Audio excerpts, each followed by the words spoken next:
Did you know when something was happening for the last time in your life? The obvious answer is yes, of course you did. When you walked out of your school for the last time, you knew you would never return there as a student. When you were moving scattered boxes in your old house, you knew it was your last day there and tomorrow you would wake up somewhere else. When you boarded a train for the last time, leaving a city behind, you knew you were not coming back and you were leaving a part of your life with it. In moments like these, you knew exactly what was happening. You slowed down a little. You carried a heavy heart. You looked around more carefully. You took photographs. You began noticing things that on any other day would have gone unnoticed. You were conscious that all of this was coming to an end. Let me ask you again. Do you know when something is happening for the last time in your life? Well, sorry, but the obvious answer is not yes. Because sometimes you have absolutely no idea that you are breathing through the last of something. Imagine you have known someone for years. For some reason, the two of you slowly drift apart. Eventually, there came a day when you both knew that it was over.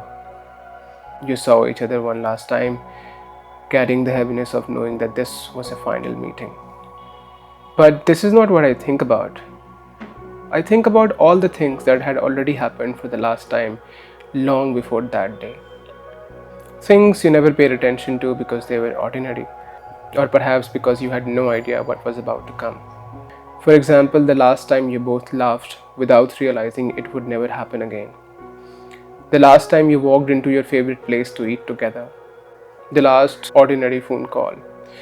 The last conversation that ended with, "I'll see you tomorrow." The last time they finished your sentence because they already knew what you were going to say. Or the last time they expressed that familiar sense of possessiveness over you. The last time they casually assumed you would be there. When you were living through these moments, they were simply part of your familiar routine together. They felt exactly like every other day, and everydayness is not poetic. So, of course, why would anyone pay attention? If somebody had quietly walked up to you in one of those moments and said, "Pay attention, this is the last time," you would have listened more carefully. You would have stayed a little longer.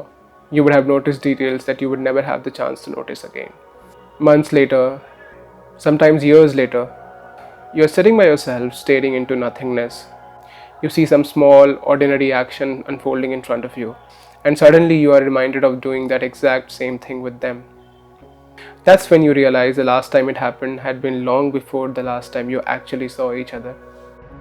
The problem with not knowing is that there is no room for negotiation. When we are saying goodbye, we can still ask someone to stay. We can ask them to reconsider. We can tell them how much they matter. But how do you negotiate for the little ordinary things that were happening for the last time?